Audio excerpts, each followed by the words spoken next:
Dios les bendiga, hermanos. Bienvenidos a este culto misionero, un culto especial, en donde vamos a estar bien atentos en este privilegio para entender todos los propósitos de Dios respecto de nuestro compromiso con nuestra propia vida.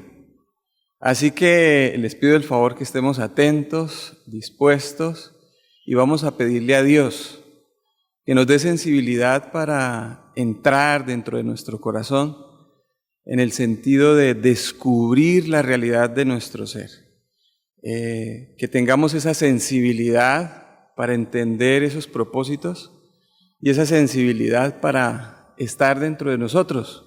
Hay un problema serio y es el problema del entretenimiento. Y la presión a veces nos lleva a distraernos. Y qué bueno que asumamos el papel de disponernos, de comprometernos y de mirar dentro de nosotros, esforzarnos.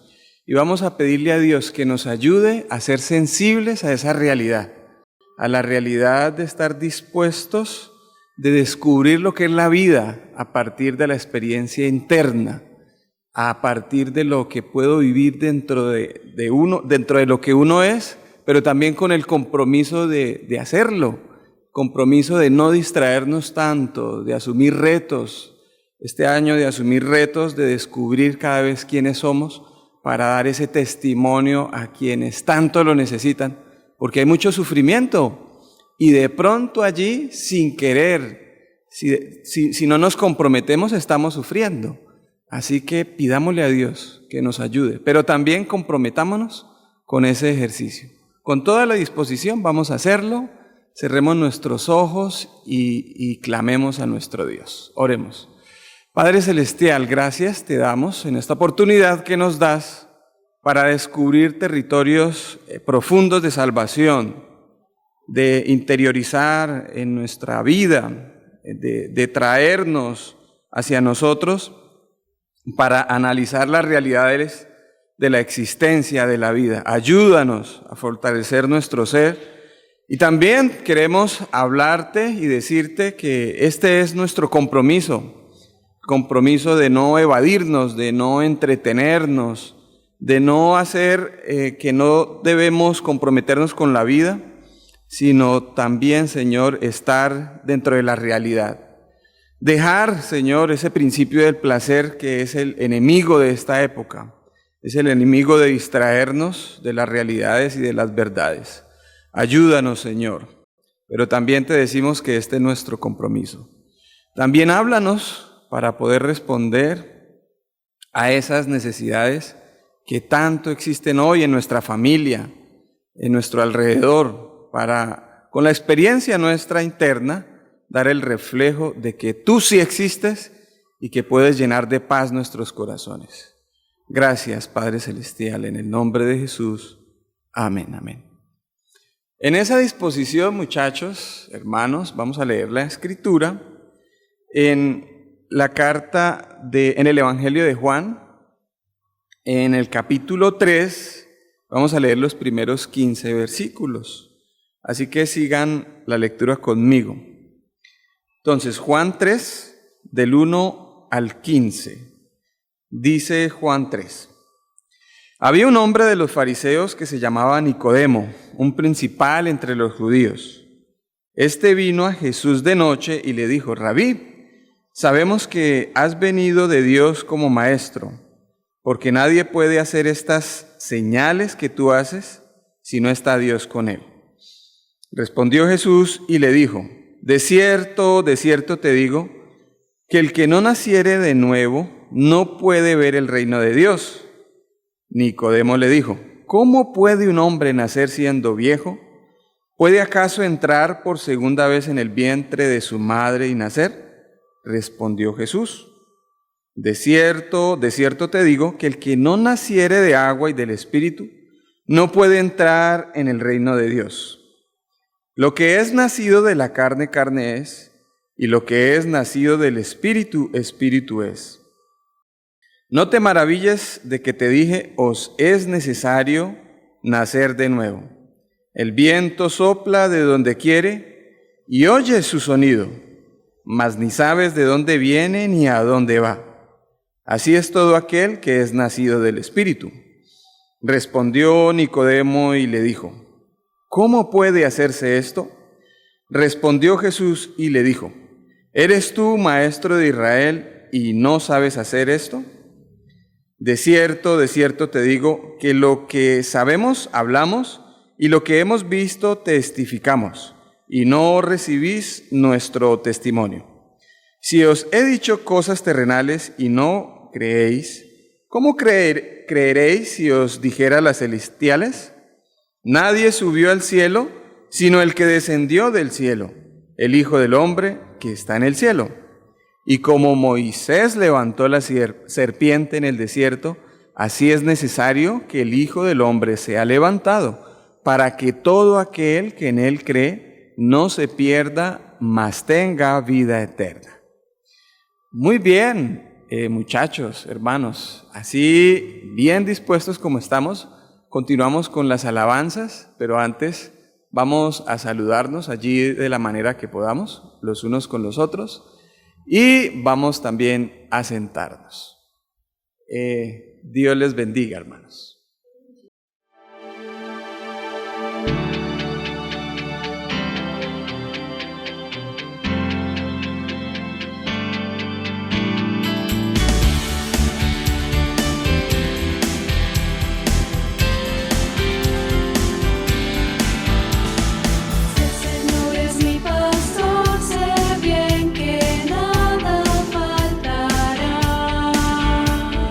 Pues en delicados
De gloria en gloria te veo, cuanto más te conozco, quiero saber más de ti, mi Dios, cual buen alfarero.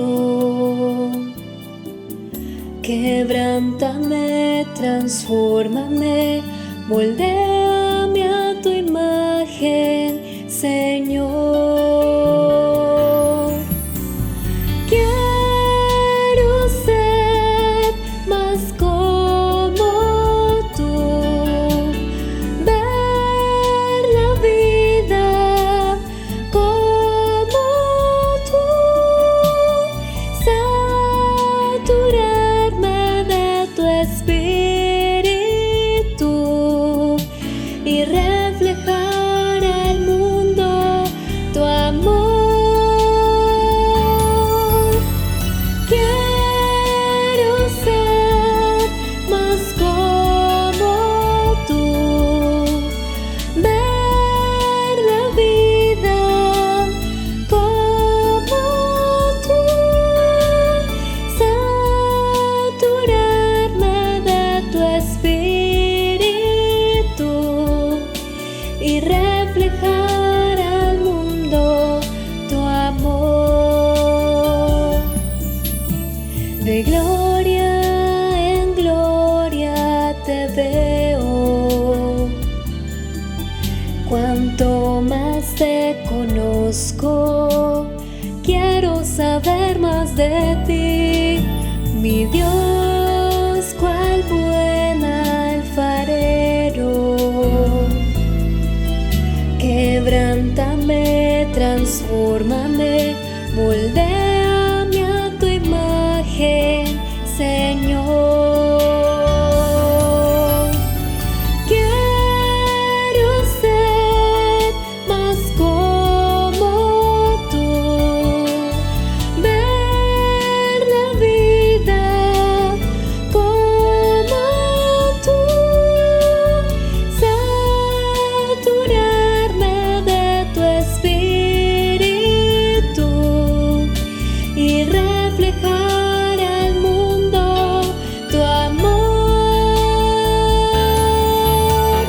Quiero ser más como tú, ver la vida como tú, saturarme de tu espíritu y reflejar al mundo tu amor, y reflejar al mundo tu amor, y reflejar al mundo tu amor.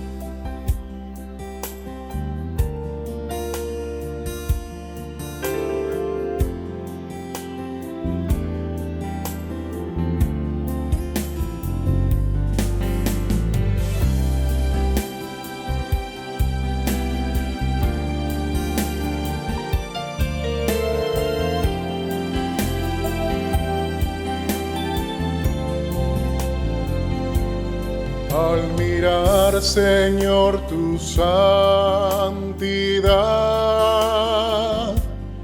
y poder tu hermosura contemplar,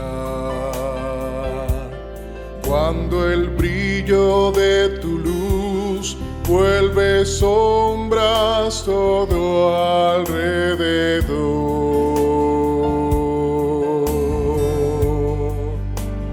Te adoro a ti,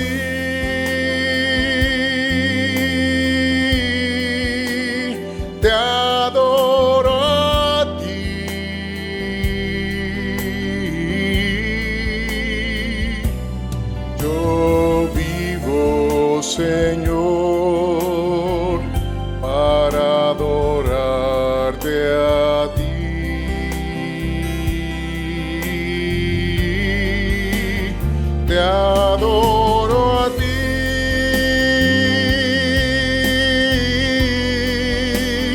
Te adoro a ti.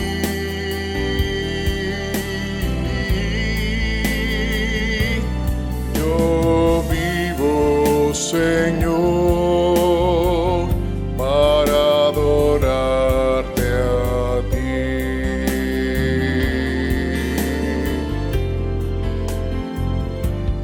Con el gozo de encontrar tu corazón, porque tu amor mi alma cautivó. Cuando el brillo de tu luz vuelve sombras todo alrededor,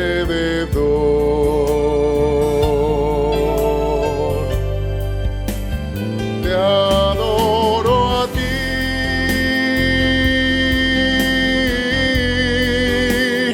Te adoro a ti.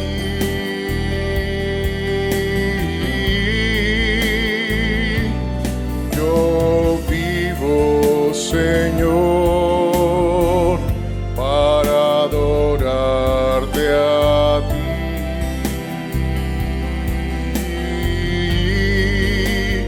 Te adoro a ti.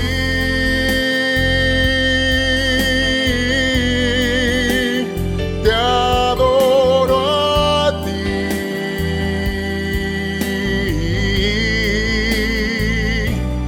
Yo vivo, Señor, para adorarte a ti.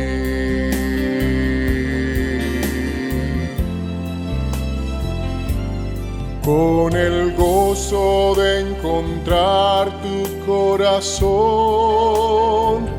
porque tu amor mi alma cautivó.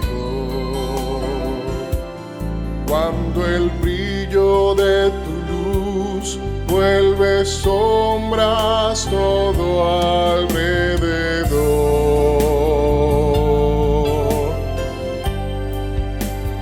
te adoro a ti.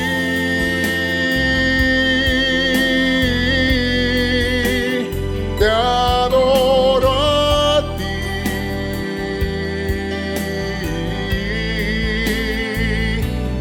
Yo vivo, Señor, para adorarte a ti.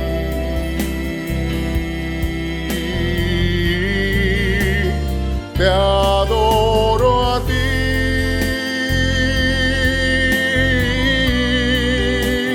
Te adoro a ti.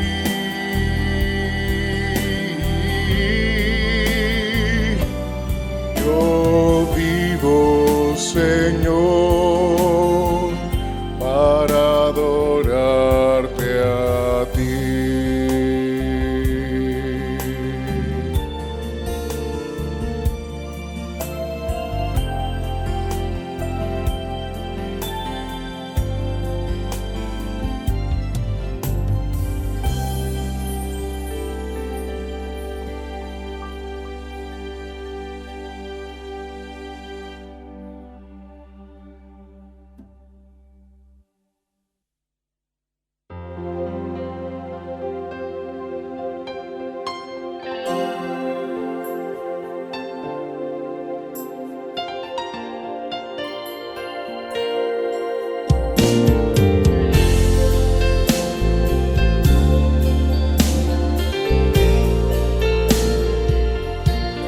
Hacemos hoy ante tu altar un compromiso de vivir en santidad. Hacemos hoy ante tu altar un pacto de hombres que te quieren agradar.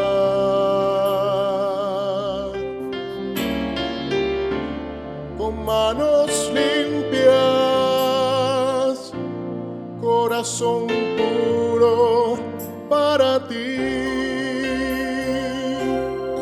Hacemos hoy ante tu altar un compromiso de vivir en santidad. Hacemos hoy ante tu altar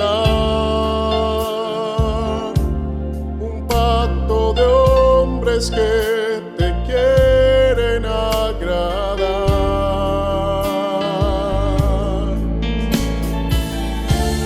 Con manos limpias, corazón puro para ti.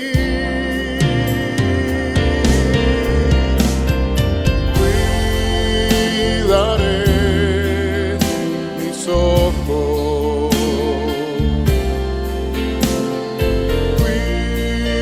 cuidaré mis manos,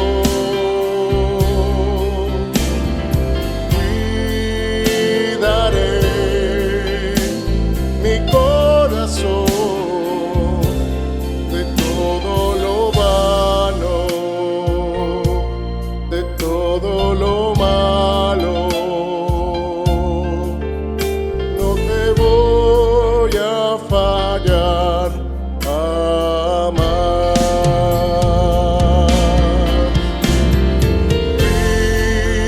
Cuidaré mis ojos,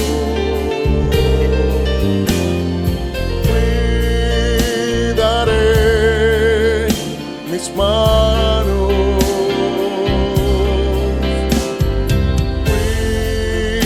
cuidaré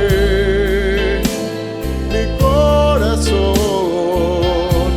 de todo lo vano, de todo lo malo. No te voy a fallar jamás. Hacemos hoy ante tu altar un compromiso de vivir en santidad. Hacemos hoy ante tu altar un pacto de hombres que te quieren agradar.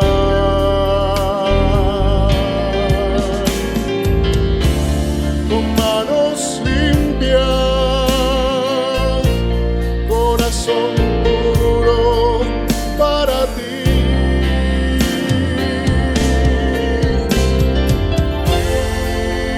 Cuidaré mis ojos,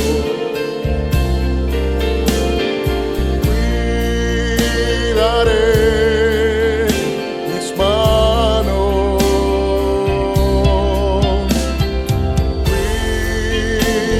cuidaré mi corazón de todo lo vano, de todo lo malo. No te voy a fallar jamás.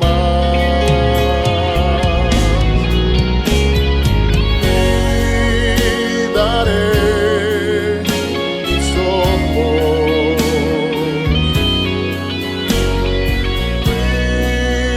cuidaré mis manos,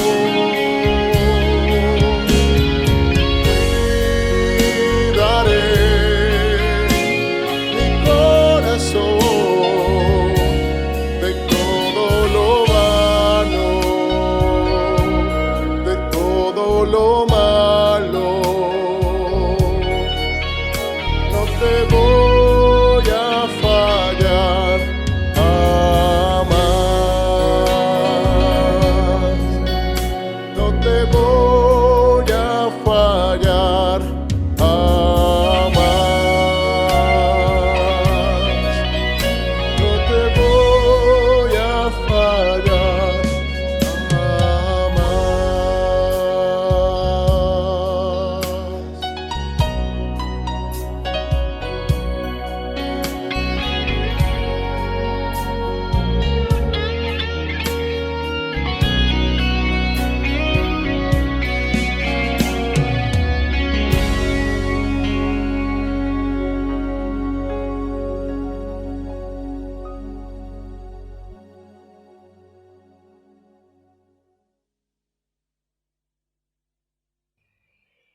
Dios me les bendiga a todos.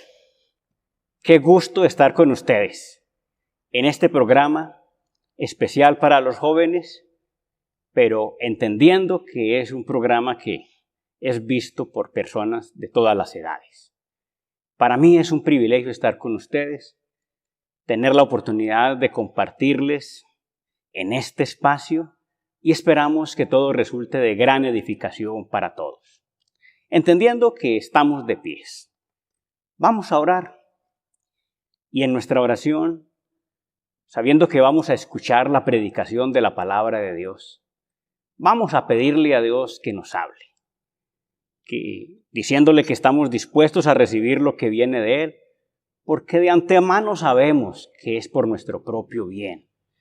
Así que muy dispuestos, muy atentos de corazón, vamos a decirle a Dios: Señor, háblanos. Señor, necesitamos alimentarnos de tu palabra. Señor, entendemos ese principio, que no solo de pan vive el hombre, sino también de toda palabra que sale de tu boca, y por eso estamos aquí. Levantemos nuestras manos al cielo y digámosle: Señor, pidámosle al Señor que nos bendiga. Dios de los cielos, estamos delante de ti en esta tarde. Y te damos gracias por la maravillosa oportunidad que tenemos de alimentarnos de tu maravillosa palabra. Qué bendición es estar aquí, entendiendo, Señor, que siempre estás pensando en nuestro bienestar, en nuestra salud, en nuestra salvación, en cosas buenas. Siempre tienes finalidades maravillosas para nosotros. De manera que todo lo tuyo está dispuesto y lo que se necesita es que nuestra disposición entone con tu maravilloso plan. Aquí estamos, Dios, y te pedimos en el nombre de Jesús que nos ayudes para mantener la concentración, la atención dispuesta y sobre todo la voluntad de poner por obra todo lo que venga de ti para nosotros. En tus manos están toda esta juventud que está recibiendo este mensaje, y no solo los jóvenes, sino también todas las personas que se disponen a recibir esta palabra. Estamos todos en tus manos, Dios de los cielos. En el nombre de Jesús. Amén. Pueden sentarse. Muy bien.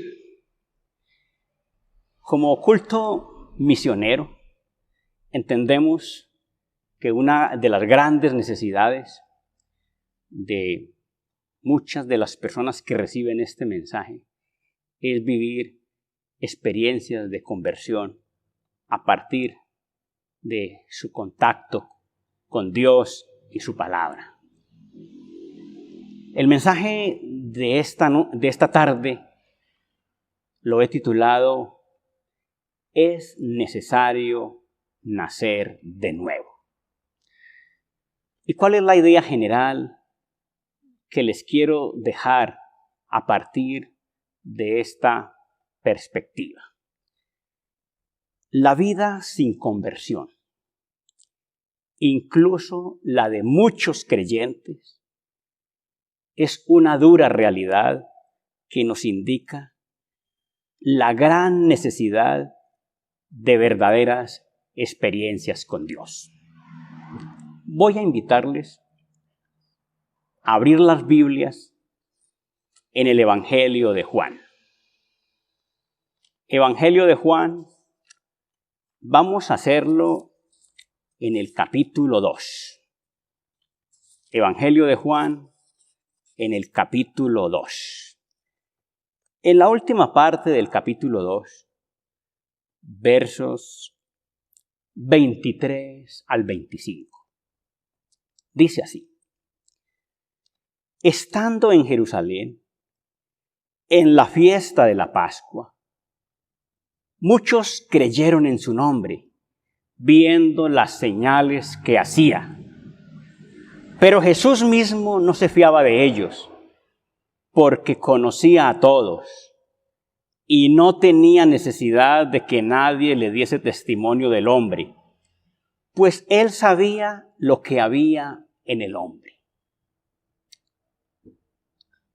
A partir de este texto, la primera proposición de este mensaje me dice que un hecho común en la iglesia es que muchos creyentes no son personas convertidas. El texto que acabo de leer ilustra una situación que me permite usarlo para hablar de esa situación. Entendiendo que una de las realidades más dolorosas de la gente religiosa, como dice el texto, es la desconfianza que generan en el medio. Jesús no se fiaba de ellos. Un hecho que tiene mucho que ver con los intereses humanos, aunque se identifican como creyentes, porque allí dice que creyeron en Jesús, hay otro tipo de intereses que no son precisamente los propósitos divinos, indicando esto que muchos creyentes no son personas realmente convertidas a Cristo. El texto habla de personas que creen en Jesús, pero Jesús no los ve confiables. Y el texto da un gran argumento. Jesús conoce a todos. Jesús tiene un discernimiento profundo, una habilidad dada por Dios a través del Espíritu que le permite percibir por qué razones ellos están allí. Y aunque creen, la experiencia de conversión de ellos no es real. Eso tiene mucha similitud, por ejemplo, con algo que podemos leer en el Evangelio de Mateo, capítulo 3.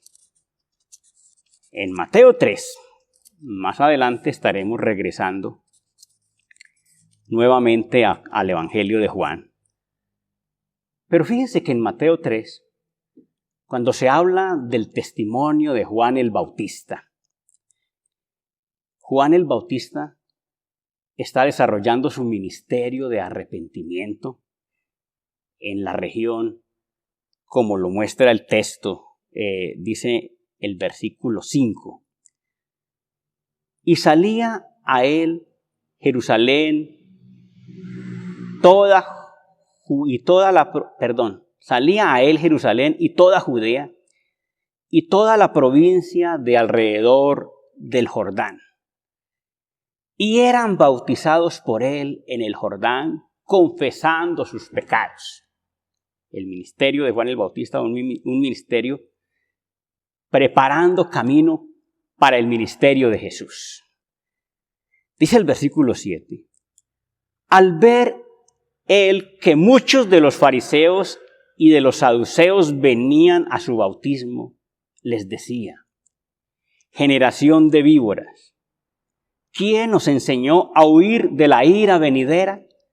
Noten que esa expresión fuerte, muy fuerte de Juan el Bautista según Mateo, según los evangelios sinópticos, porque los demás también lo plantean de la misma manera, dejan ver que esos escribas y esos fariseos, personas religiosas, en el papel de creyentes, van a él a su bautismo, pero Juan sabe cuál es la realidad de fondo de ellos. Aunque religiosos, no están a la altura de lo que demanda una condición de arrepentimiento.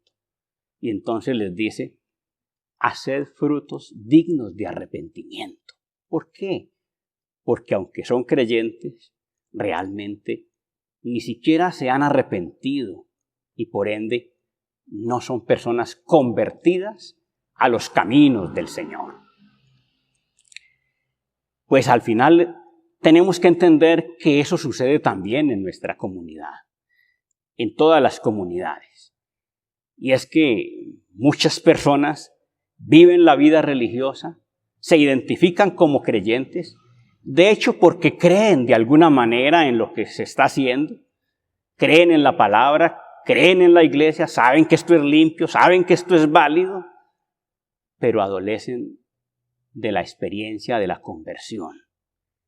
Y por esa idea hay que entender que esa es una necesidad que demanda urgentemente una actitud que permita vivir algo así, que los determine como verdaderos hijos de Dios. En Jeremías capítulo 15, entendiendo que estamos hablando del profeta, un hombre de Dios. Fíjese que se presentan condiciones con el profeta en cierto momento, donde se desubica, donde se afecta, donde diríamos que el daño de afectación que se da por el entorno en el que vive hace que una conversión sea una cosa urgente. Y todo por la forma como él se expresa. En el capítulo 15 de Jeremías, dice en el versículo 18, un reclamo que el profeta le hace a Jehová. ¿Por qué fue perpetuo mi dolor y mi herida desahuciada no admitió curación? ¿Serás para mí como cosa ilusoria, como aguas que no son estables? Miren la expresión de un hombre que se desubica y desde su condición le está diciendo a Dios, ¿serás para mí como cosa ilusoria? Es que esto no es real, es que me ilusioné y al final estoy aquí frustrado porque las cosas no me salen como yo espero. Pues la respuesta de Dios no se hace esperar. Por tanto, así dijo Jehová, dice el verso 19. Si te convirtieres, yo te restauraré. Y delante de mí estarás.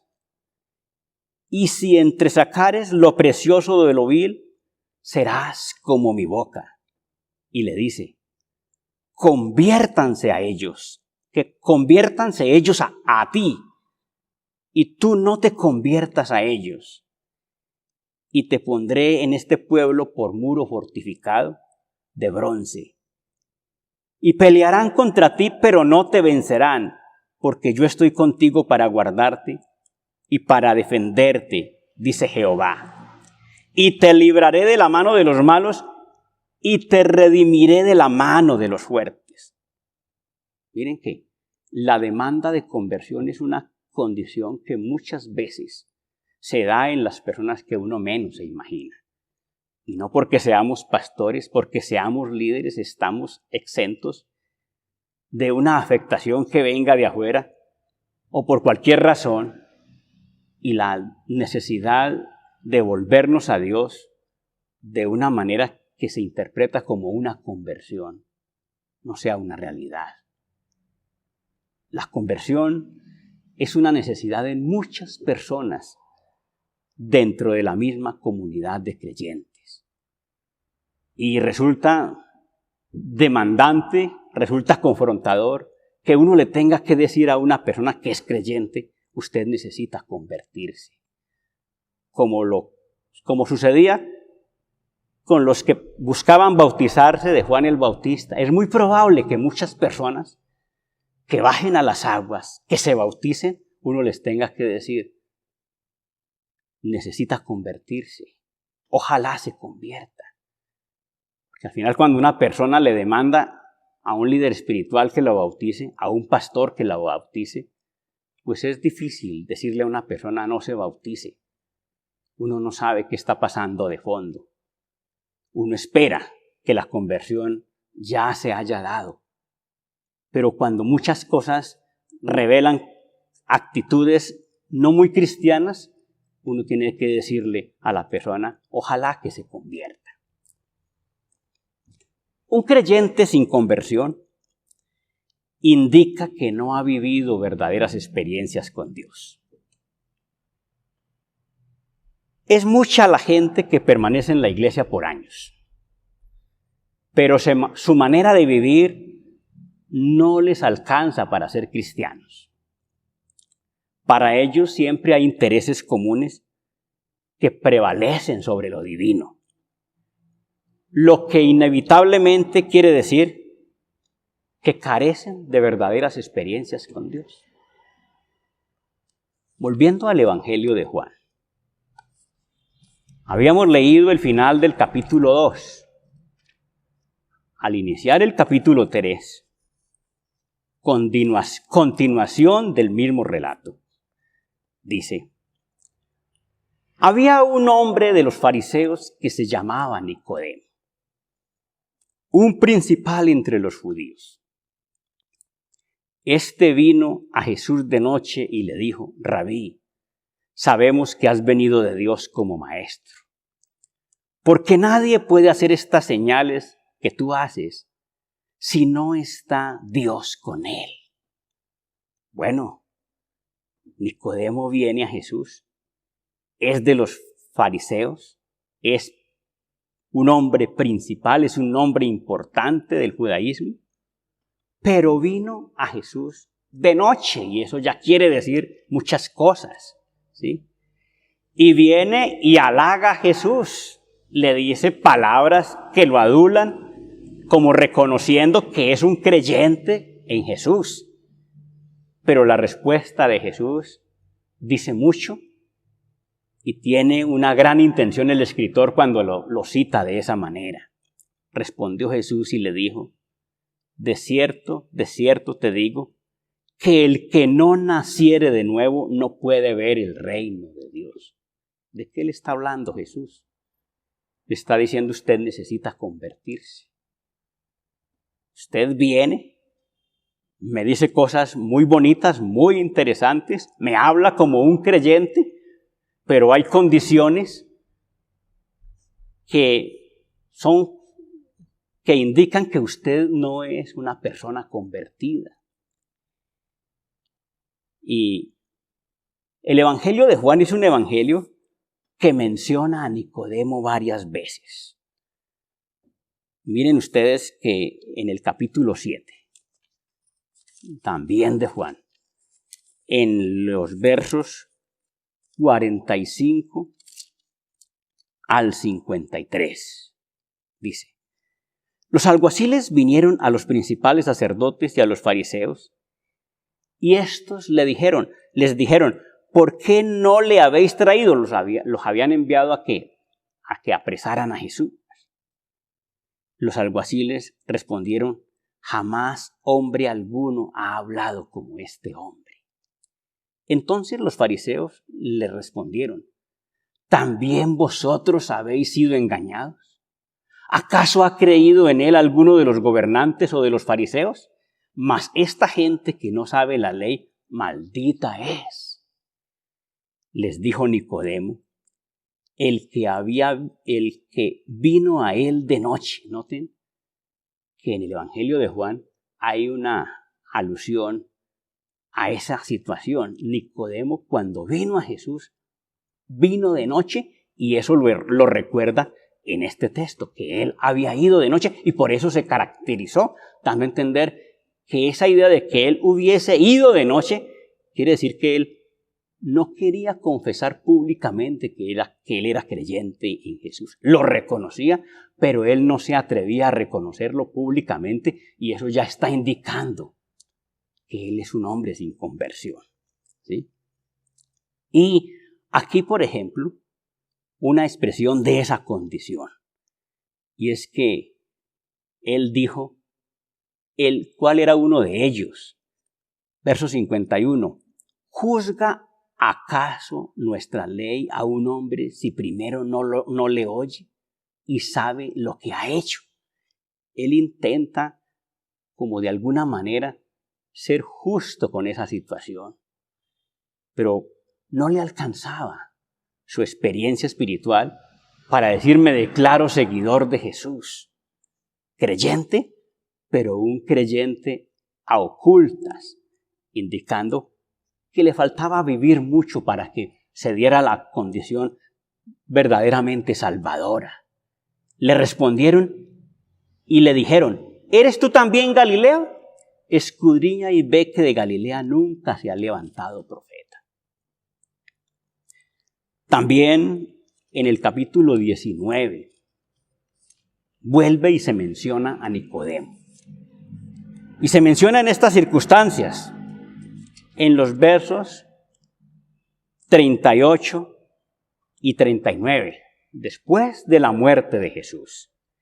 Dice, después de todo esto, José de Arimatea, que era discípulo de Jesús, pero secretamente, por miedo de los judíos, rogó a Pilato que le permitiese llevarse el cuerpo de Jesús. Y Pilato se lo concedió. Noten que esa es la condición de José de Arimatea. Y miren que Nicodemo está al mismo nivel. Entonces vino y se llevó el cuerpo de Jesús. También Nicodemo, el que antes había visitado a Jesús de noche, vuelve y lo menciona el evangelista y vuelve y recuerda que él es un creyente pero en secreto, por miedo a perder muchas posibilidades con la gente de su entorno. Claro, vino trayendo un compuesto de mirra y de aloes como 100 libras, dice el texto. Bueno, luego cumplieron con lo que iban a hacer. Pero ¿qué es lo que les quiero decir con esto? Que hay personas que permanecen toda la vida como creyentes, pero en secreto. ¿Por qué? Porque al final hay muchas cosas que no quieren perder y que les implicaría una vida plenamente comprometida con la demanda que les hace el Evangelio. Una de las razones que podría explicar cuál es el problema de fondo, lo dice también en el Evangelio de Juan, capítulo 12, versículos 42 y 43. Juan 12, 42 y 43. Dice así: con todo eso, aún de los gobernantes, muchos creyeron en él. Miren. Pero a causa de los fariseos no lo confesaban. Creyentes que su fe no les alcanza para confesar que Jesús es el Señor. Y aquí, para no ser expulsados de la sinagoga, porque tenían otros intereses que para ellos estaban por encima de lo divino. ¿Y por qué se dan las cosas así? Dice aquí en el versículo 43. Porque amaban más la gloria de los hombres que la gloria de Dios. Posiblemente esa sea la situación de muchos creyentes actualmente. La iglesia tiene una gran doctrina, la iglesia tiene unos líderes extraordinarios, hombres limpios, hombres por los que nosotros, hombres y mujeres auténticos de Dios, se nos deja ver con toda la argumentación que esto es así. Sin embargo, en un ambiente social con tantas posibilidades desde el punto de vista humano, se considera que hay mucho que perder y al final las personas no se convierten, porque aunque necesitan de la seguridad de la iglesia, de la seguridad de la palabra, de la seguridad de todo este entorno, hay cosas que aman demasiado y de las cuales no se quieren desprender. La verdadera conversión de los creyentes es un acontecimiento que inevitablemente escandaliza al mundo. Y posiblemente esa idea de no escandalizar a aquellas personas que no son creyentes, pero que tienen mucha influencia, es lo que detiene a mucha gente, a muchos jóvenes, a veces en los ambientes universitarios, en los ambientes académicos, en el entorno social en el que se mueven. Perder eso es demasiado difícil de aceptar. Pero miren que el creyente que tiene experiencia con Dios es el que se hace consciente de que por grande que sea lo humano, ante Dios siempre será insignificante. Y por eso lo que menos le preocupa es el escándalo, teniendo en cuenta que lo que para muchos es escándalo, para otros es revelación de Dios. Hay cosas que realmente son muy demandantes porque de alguna forma perder eso duele. Es algo que las personas no quieren soltar. Pero ¿qué es lo que está indicando eso? ¿Por qué se ve tan importante lo humano? ¿Por qué lo humano termina viendo más importante que lo de Dios? A veces es la familia, a veces son los compañeros de la academia, a veces son los compañeros de la empresa. Hay personas que se ven muy serias, que se ven muy representativas, que se ven muy válidas, muy influyentes y no se quieren defraudar. Pero cuando las experiencias con Dios son reales, por grande que sea lo humano no se puede comparar con lo de Dios. Y uno diría que las personas no se resuelven a vivir la experiencia de conversión porque no hay realmente experiencia con Dios. Como Dios no se ha dejado ver tan grande, entonces ese Dios es más pequeño que todo lo que le rodea. Pero cuando la experiencia con Dios es real, no podrá haber nada que detenga ese proceso.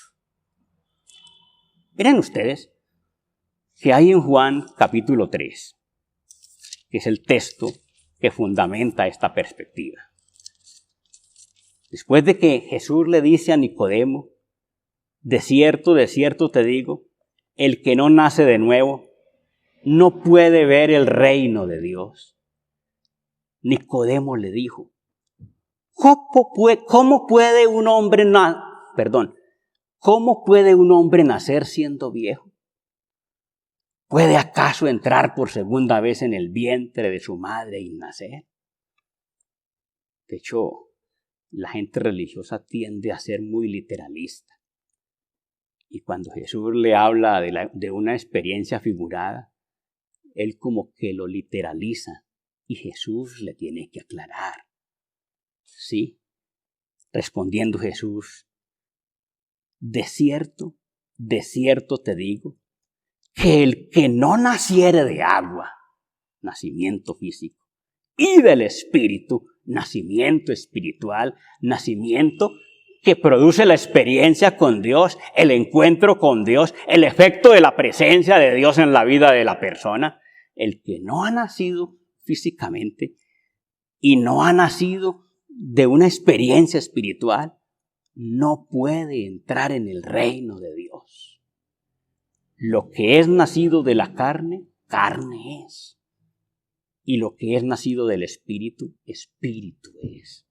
Es necesario entonces que esa experiencia espiritual aparezca en la persona para que se exprese la conversión. Y esa experiencia espiritual es una experiencia con Dios. No te maravilles de que te dije, os es necesario nacer de nuevo. Es necesario que usted se convierta. Usted dice que es un seguidor mío. Usted dice que he venido de Dios. Usted dice que cree en mí.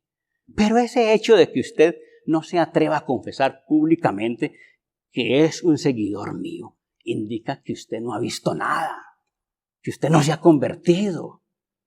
De manera que eso nos está indicando que cuando las personas están en la iglesia y se han bautizado y a veces han pasado años y no se han convertido, eso indica que ellos no han vivido nada en la presencia de Dios, que su experiencia con Dios es nula. Por tanto, hay una demanda inmensa de ese tipo. Uno de los textos más significativos de la Biblia, en ese sentido, pertenece a la teología paulina. Uno de los textos que todo cristiano debe saberse de memoria. Segunda a los Corintios, capítulo 5, versículo 17. De modo que si alguno está en Cristo, nueva criatura es. Las cosas viejas pasaron, he aquí todas son hechas nuevas. Y eso necesariamente es un escándalo para el mundo. Cuando el hombre le da ese tipo de giro a su vida, donde replantea todo, su manera de pensar, su manera de actuar, su manera de enfocarse en la vida. Eso para el mundo es una sorpresa impresionante. Y ellos siempre tenderán a ver esto de una manera inaceptable. Y la tendencia es a decir que la persona se enloqueció, que le lavaron el cerebro. Sin embargo, eso que para ellos es un escándalo, para otros es revelación de Dios, porque Dios usa eso. Hermanos, miren ustedes que en Mateo 9:9, cuando se narra lo de la conversión de Leví, Leví que es el mismo Mateo, dice, pasando Jesús de allí, vio a un hombre llamado Mateo que estaba sentado al banco de los tributos públicos y le dijo, sígueme. Y él se levantó y lo siguió de manera breve. Mateo era un cobrador de impuestos, Leví, el mismo Mateo. De hecho, era un oficio muy rentable, que generaba muchas ganancias económicas. Por la razón que fuera, bien sea honesta o no honesta, era muy rentable. Pero pasa Jesús le dice, sígueme, y el texto dice que dejándolo todo, se levantó y le siguió, dejó todo, ¿sí? Y uno dice, ¿qué experiencia tuvo él con Jesús? ¿Qué le reveló Dios allí? Porque lo que está indicando allí es que él se desprendió de todo lo que le impedía para seguir a Jesús. ¿Qué fue lo que vivió? ¿Qué experiencia tuvo con Jesús? Experiencia semejante, por ejemplo, a la de Zaqueo. Un hombre que había obtenido una riqueza de una manera no muy honesta. Y también como una forma de traición a su pueblo, porque como jefe de publicanos, el hombre, al servicio de Roma, generaba tal indignación en los de su pueblo, pero a él no le importó nada, porque para él el dinero estaba por encima de todo, dejando ver el texto que él era un hombre bajo de estatura, indicando cuántos complejos podían haber en él, morales y físicos, y que el dinero era una forma de compensación, era una forma de verse grande. Pero cuando aparece Jesús, cuando Jesús va a su casa, fue tal el impacto de esa experiencia con Jesús que le cambió la vida. Y uno no puede entender esto de otra manera que como una gran experiencia con Dios. Y al final de ese encuentro con Jesús, que es un encuentro con Dios, Zaqueo dice, la mitad de mis bienes doy a los pobres. Y si en algo he defraudado a alguien, se lo devuelvo cuadruplicado. Que un hombre que lo había dado todo por el dinero, que un hombre codicioso diga eso, tiene que haber pasado, tiene que haber visto algo muy grande, tiene que haber vivido algo muy trascendental. Y eso que otros ven como un acto de locura, como un lavado de cerebro, como un escándalo, para otras personas eso es una revelación de Dios. ¿Qué pasó? Que este hombre fue capaz de tomar tal decisión, demostrándole a los codiciosos, demostrándole a quienes tienen el corazón puesto en lo humano, que se puede vivir de otra manera. Miren, hermanos, miren, amigos, vea, jóvenes, que esto nos está dejando ver cosas extraordinarias. Por eso, cuando Jesús les hablaba a los discípulos de su momento crucial, les citó en el momento más demandante de su vida. Les citó a uno de los profetas en Mateo 26, en el versículo 31. Dice, entonces Jesús les dijo, todos vosotros os escandalizaréis de mí esta noche, porque escrito está, heriré al pastor y las ovejas del rebaño serán dispersadas. El escándalo, ¿cuál es? ¿Cómo Jesús permite que pase eso con su vida? Eso para el mundo es inaceptable. Una persona con la mentalidad común no acepta eso jamás. De hecho, Jesús dice, ustedes se van a escandalizar. Pero al mismo tiempo, eso que Jesús asumió es una oportunidad enorme de entender que si Él asumió eso, es porque lo que Él ha experimentado con Dios es tan grande que le permite escandalizar el mundo, pero al mismo tiempo salvar a muchos que son los capaces, que son quienes somos capaces de creer que detrás de eso hay una experiencia con un Dios supremamente grande. Por eso lo que cantábamos, cuando hablamos de la santidad de Dios, cuando el brillo de su luz vuelve sombras todo alrededor. Una condición inmensa de Dios que define muchas cosas en nosotros. Quien percibe la grandeza de Dios, la luz de Dios lo ilumina a tal nivel que lo más grande del mundo es oscuridad. Ese tipo de experiencias son las experiencias que nos transforman la vida, que nos convierten en personas que nunca antes habíamos podido ver las cosas de esa manera. Las experiencias con Dios de los creyentes son vivencias incomparables, de tanto poder que inevitablemente las personas no vuelven a ser las mismas. Por eso, quien vive verdaderas experiencias con Dios se ve movido a ser como Él. Por eso, quienes se comprometen con Dios siempre están entendiendo que hay una demanda de santidad, hay una demanda de ser una persona distinta, hay una demanda de compromiso con Él. Por eso yo los quiero invitar en esta noche. Vamos a ponernos de pies. Y en este momento los voy a invitar para que, habiendo recibido esta palabra, reflexionen si realmente esto tiene que ver con su propia vida. Muy probablemente sí.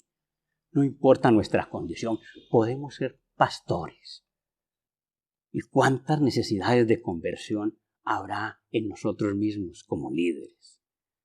Indicando eso, que estamos urgidos de experiencia con Dios, porque donde Dios aparece, el hombre no le tiene miedo a nada.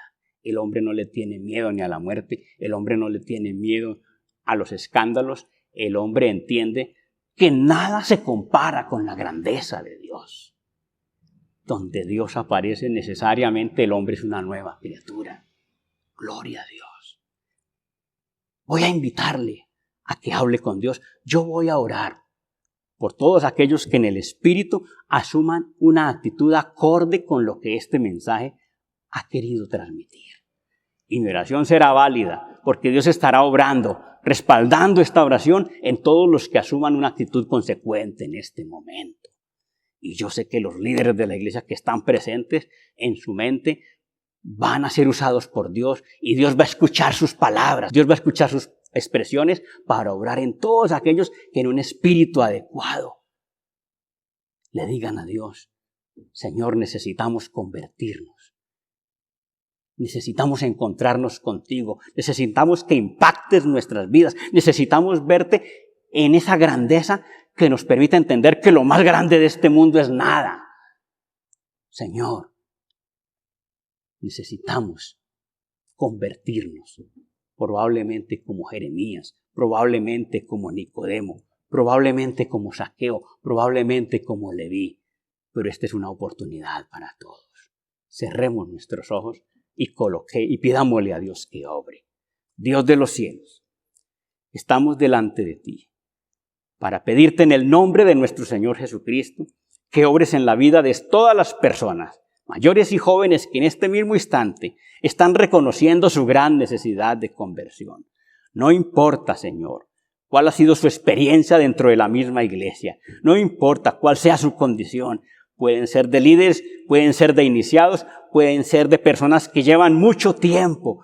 pero de una u otra manera, Señor, personas que se han detenido en cosas posiblemente porque temen soltar demasiadas posibilidades en este mundo que no quieren perder. Pero es necesario, Señor, que la experiencia contigo abra los ojos de todos nuestros creyentes, de todos nuestros jóvenes, y permitan percibir la verdadera dimensión que tiene esto, Señor, como lo vio Zaqueo, que le permitió desprenderse de sus bienes para dárselo a los pobres y para retribuir a aquellos defraudados, como pudo hacer Leví en el momento en que Jesús lo llamó, desprendiéndose de todo para seguirte, como pudimos entender de parte de nuestro Señor Jesucristo, que fue capaz de ir a la cruz, entendiendo que era su victoria sobre el pecado, porque lo que menos quería Él era defraudar a ese Padre maravilloso, supremamente grande, incomparable, Señor. Padre, te damos gracias por la oportunidad que le das a la iglesia en esta noche. Bendice a todas las personas que reconocen en este momento su necesidad de conversión y obra en sus vidas para salvación. Gracias, Padre, por escucharnos, porque en tus manos descansamos, en tus manos nos edificamos, en tus manos nos llenamos de confianza, en tus manos sabemos que estás obrando, Señor. Gracias, Padre, por escucharnos. Tú siempre lo haces, Dios de los cielos, en el nombre de nuestro Señor Jesucristo. Amén. Amén. Bien, mis hermanos, bien, muchachos. Por mi parte, ha sido para mí una bendición estar con ustedes, esperando en Dios que esta experiencia con la palabra de Dios haya resultado salvadora y siga obrando en sus vidas. Dios les bendiga. Muchas gracias.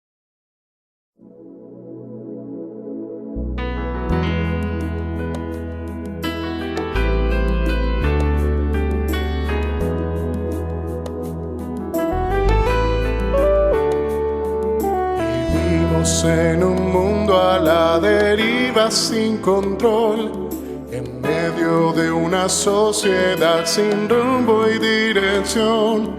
Mas siempre habrá esperanza y un futuro siempre habrá, si en nuestro Dios confiamos y en su iglesia hallamos paz. Y es su iglesia que me guía y me consuela y si hay dolor, ella cuida bien mis pasos y me brinda eterno amor.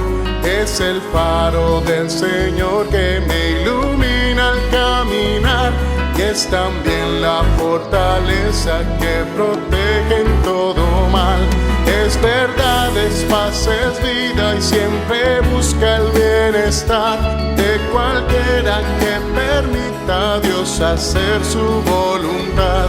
Y en su amparo es que yo crezco, pues a ella pertenezco. Gracias, Dios, pues sé que en tu infinito amor me has brindado con tu iglesia salvación.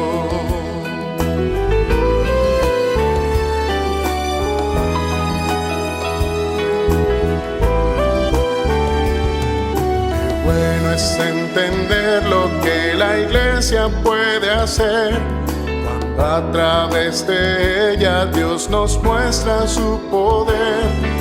Y es tiempo de que todos seamos focos de su amor, para ser en nuestro mundo parte de la solución. Y es su iglesia que me guía y me consuela si hay dolor. Ella cuida bien mis pasos y me brinda eterno amor. Es el faro del Señor que me ilumina al caminar, y es también la fortaleza que protege en todo mal. Es verdad, es paz, es vida y siempre busca el bienestar de cualquiera que permita a Dios hacer su voluntad. Y en su amparo es que yo crezco, pues a ella pertenezco. Gracias, Dios, pues sé que en tu infinito amor me has brindado con tu iglesia salvación.